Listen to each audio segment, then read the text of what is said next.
So about a month ago, I finished the Dragonsong's Reprise Ultimate in Final Fantasy XIV. Normally when I do these videos where I post my clear video, I'll talk about the different phases and what I liked about the fight and whatnot. This time, I don't know if you could tell in the video or not, but I was just kind of done with the fight after I finished it. But then I took a bit of a break from the fight, like a few weeks. I just kind of chilled out on it a little bit, and since then I have gone back to it and re-cleared it a few times. This is a different run from the first one that I posted, much better. Still not like the best, but way better than dying twice in my initial clear video. And I just want to talk about the various different phases and whatnot now that I actually feel like it. The first thing I'll say is, this is my favourite thing that I have done in this game so far, and I feel like I've said that after every single one of these ultimate fights.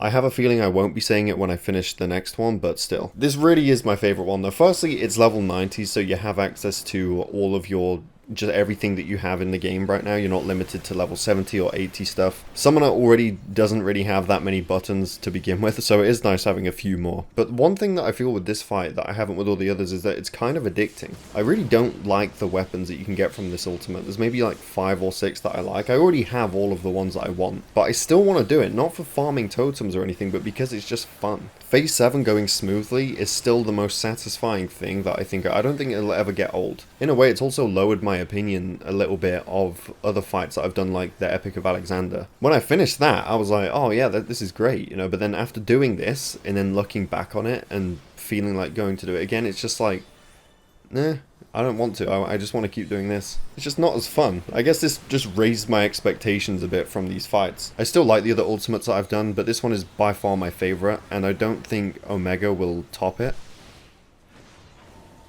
No, genuinely no pun intended there. It's just that fight looks fucking annoying, to be honest. A lot of people that I've known that have done it, or people that I've met doing DSR that have also done it, kind of just say, you know, it was a miserable time progging it and whatnot. I think it'll be fine now that strats have been created and stuff, but I don't think it'll top DSR. But anyway, let's talk about the phases, shall we? Phase 1 isn't even in the video. It's not in many videos if you haven't done this fight. Most people cut it out because there's actually a checkpoint afterwards. You get a glimpse of it in between phase 4 and 5. Realistically, it doesn't really count as part of the run. You just kind of have to do it when you go into the fight. But after that, every time you wipe, you'll be starting from phase 2. Phase 2 is okay. It's really the last part that takes quite a bit to learn because there's loads of different patterns that you have to kind of look out for. I don't know how other people do it on other data centers. I'm just talking about how Europe does it, like data center. But you have your spots for meteors. You just kind of have to see who gets the prey roll.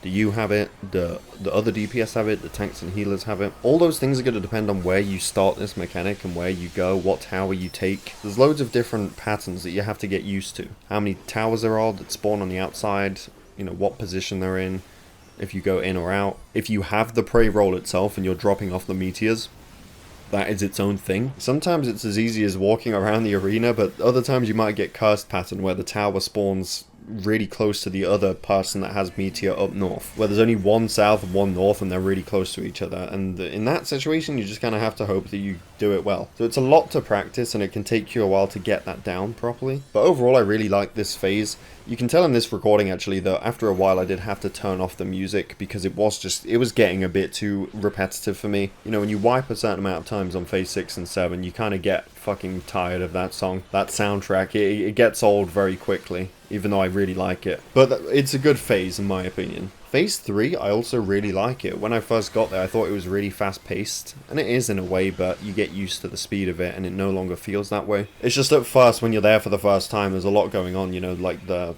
limit cut numbers spawn, and then you get arrows that spawn not long after that. Once that happens, you have to determine where you're going to be standing and where you're pre-positioning.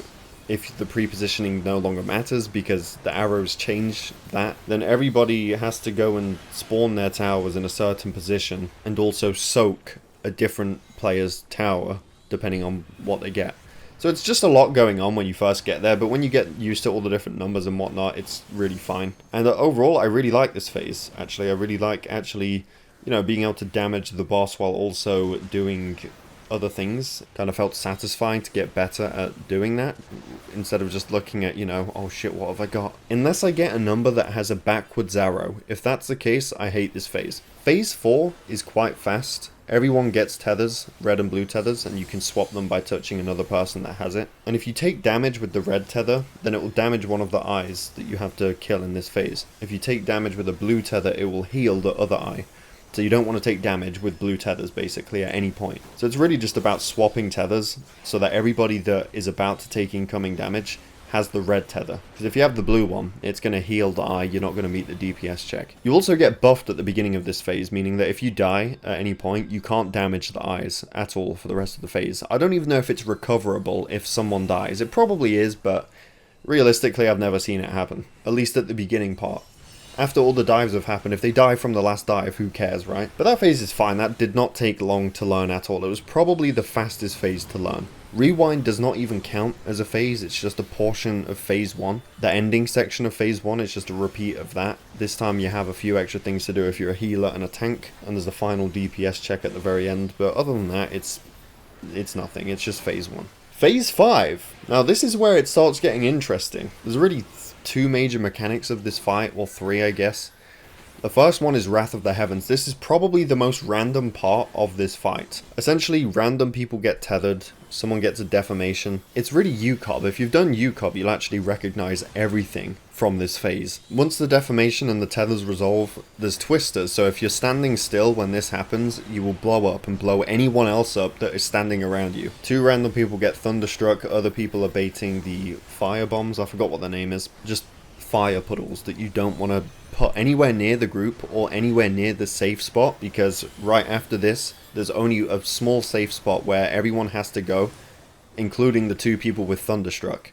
So you don't want to put the puddles anywhere near the group or the safe zone. It's random in a sense that you don't know who's going to get what. There's also a dragon dive bomb that somebody gets that they have to make sure they don't take it to the safe zone. They have to bait it somewhere else. But that mechanic is just a bit random. You don't know who's going to get puddles, you don't know who's going to get thunderstruck. The randomness of it can make it a bit awkward sometimes, you know, depending on where you're standing to the safe zone and whatnot. But that mechanic is fine. The next one is Death of the Heavens. 4 people get struck with Doom, and the other 4 people will be spawning puddles for the Doom people to collect so that they don't die when the debuff runs out. Just like UCOB, and the end of this mechanic, essentially everybody gets PlayStation tethers, and you kind of have to get knocked, but the Doom people need to get knocked back into a puddle that the non-Doom players dropped off, and the people that didn't have Doom can't stand in those puddles. They have to get knocked back to somewhere that doesn't have a puddle. Otherwise they're going to take it, and then the Doom will run out and kill someone. And you don't want anyone to die, because after that there's meteors that spawn around the arena, and if you don't kill them all, you just die. So you want to make sure that everybody does that correctly, essentially. There's also a gaze that happens at the very end, just before the PlayStation tethers go out. There's 2 different gazes going on, so if you're looking at the wrong spot, you will get gazed and you'll probably just end up walking into a wall. Or if you don't get hit into a wall, you'll walk into somebody else and then explode with each other. So don't look at the big red eye, essentially, is my big tip. That's something I actually had to get used to. I had to get used to the timing of looking for the safe spot in terms of the gaze, and also looking to adjust my spot for the PlayStation tether. But phase 5, I really like it when it goes well. When a thunder stands in the group, not as big of a fan. But oh boy, phase 6, this is where things get really interesting. This is what will make you quit the fight, if anything makes you quit this fight. It's really not like that bad of a phase. Like realistically, I think tanks have the most to do in this phase. But like there's just so many ways to just wipe here. And let me just say, you're fighting Nidhogg and Freysvogger in this fight. In this phase, sorry. And if Freysvogger kills anyone, it's over. If we're on the first mechanic, for example, right, the tethers, and you'll see it when the video gets there, because I don't think we'll be at that point in the video right now.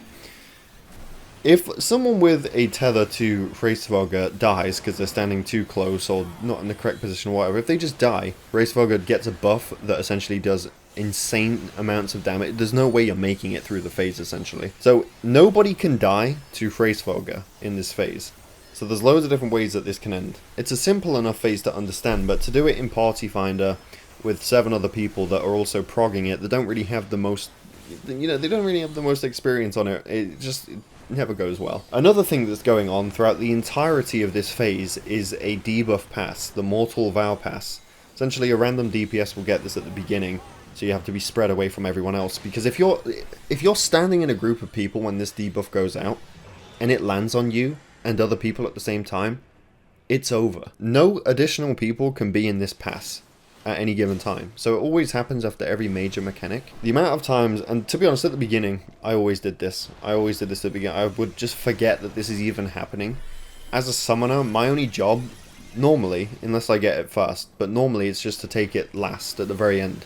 So it's so easy to just forget that this is even happening, when you're progging it, that is, at least. But like, even in clear runs, the amount of times I've seen someone just stand in the middle when people are passing the debuff. After every major mechanic, you just have to be mindful that that is happening, and if you have it, you need to pass it, of course, at a given point. So that's another wipe that can kill people. Then you've got Hand of Pain from T. There's 2 points where you have to even the dragon's HP. They have to be in 3% range with each other. Okay, 3% range. Now, if one of them is too high, there'll be a tether that appears in between them. So if it's a purple tether, you'll have to hit Nidhogg because he's too high on HP, and a white tether for Hraesvelgr as well. Now, it's just heartbreaking to go, what, 13 minutes into the fight or something? And everything's going well, you're all stacked in 2 different groups. Everything's going well, the cast bar is going up. And then at the end of the cast bar, oops, 4% difference. There's no time to even it out because the cast bar is just finishing, and that's it. Lethal damage, everyone's dead. It's really, really exhausting when that happens because, again, it's like, what, 13 minutes into the fight? You have to do phase 2, 3, 4, 5 again just to have another attempt at doing it.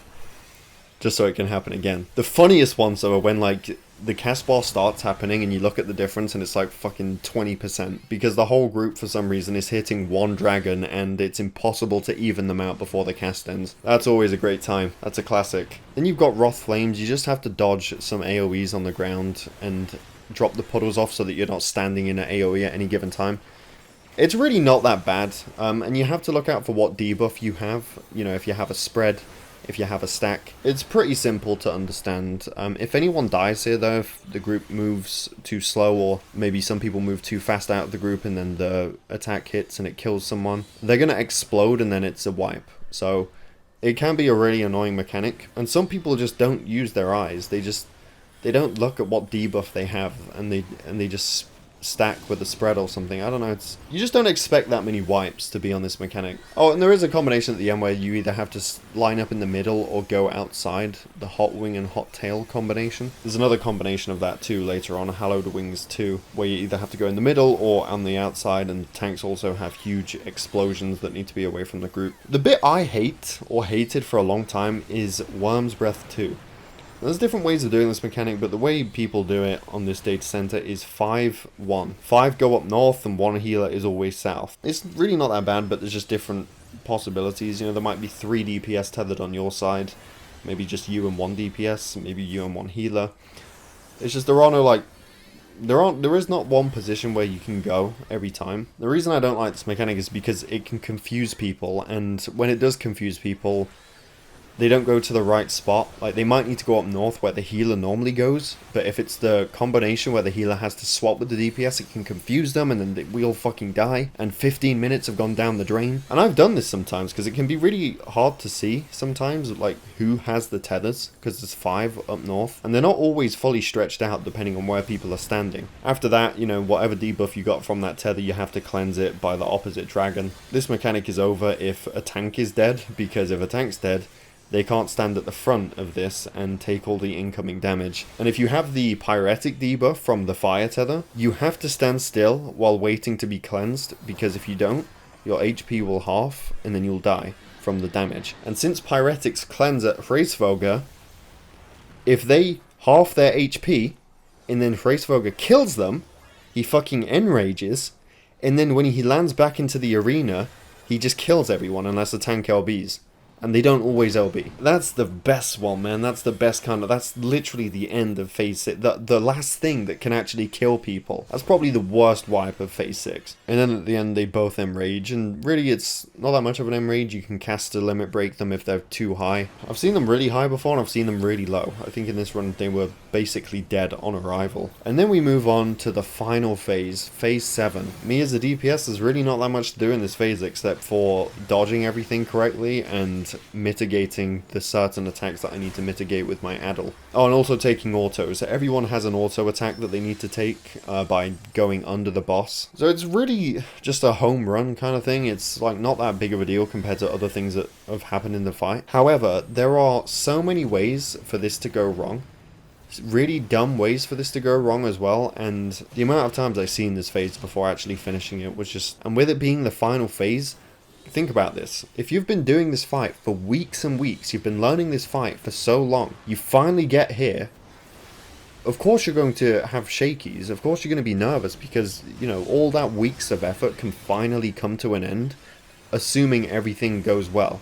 And everyone does their thing, what they need to do. But that never goes well, because then you focus too hard and you die to the most simple thing, and then it's over. And let me just say, if a tank dies in this at basically any point, very few points where they can die here, it's over. Even if a certain DPS dies at the wrong time, just before they need to take their auto attack, it can be over as well. But this phase has 3 mechanics on repeat, basically. It's got Exaflares, Akmorn, which is these really hard hitting attacks on different groups. You know, you have to make sure that you're all evenly split, unless you're doing like 6-1-1 or whatever, but generally you're going to be doing 3-3-2. But that can be a scary one. AM can be a very scary one when you see the HP going down drastically. And then Gigaflares, where you just have to kind of go around the arena. And every single one of these things is paired with an in or an out mechanic. If his sword is glowing ice or fire, it will depend on whether you need to stand in his hitbox or out before the thing happens, whether it be Exaflares or Gigaflares. The issue is, when you're focusing really hard on this fight, like, oh my god guys, I've been doing this fight for a month.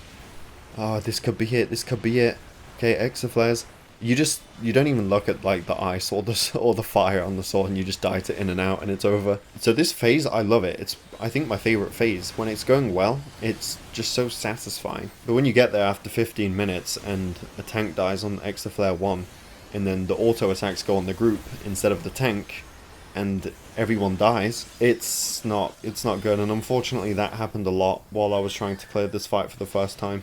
It's part of the reason I was so done with it, because I just couldn't believe we had a run where everything went well. I mean, my phase 6 did not go well in my first clear video. I died twice to the dumbest thing ever. But the phase 7 did go well though. The phase 7 went fine. It's just more of like a first time you get here, you're kind of like shaking, and you know, you just want to finish the fight. There's no doubt anyone that gets this far has put in a lot of effort to get there. Some people, you know, only play the game a couple times a week, and it might have taken them months to get to this point. If you're in a static, maybe you only raid a few times a week because that's when you can all meet up, and it might have taken you 6 months to get here. But that ramps it up. Dragonsong's Reprise, I absolutely love this fight. It's really fun. You know, there were points, guys, where I was doing the clear and I messed up, I died, I wiped us or whatever. A lot of people that do this fight are the high-end raiders that spend all their time doing this, and they will call you out for being shit. And it doesn't feel good. It doesn't feel good at all, but you kind of just have to look at it and go, I just have to learn from it and not do it again, or try not to do it again. But yeah, I just wanted to do more of a thoughts video on DSR because it's my favourite fight in the game. Probably will be. I've looked at top, I don't think it's going to outdo it. But I think Dragonsong deserved a bit more than the shitty video that I gave it about a month ago. But that being said, thank you for watching, I hope you all enjoyed, and I'll see you all in my next video.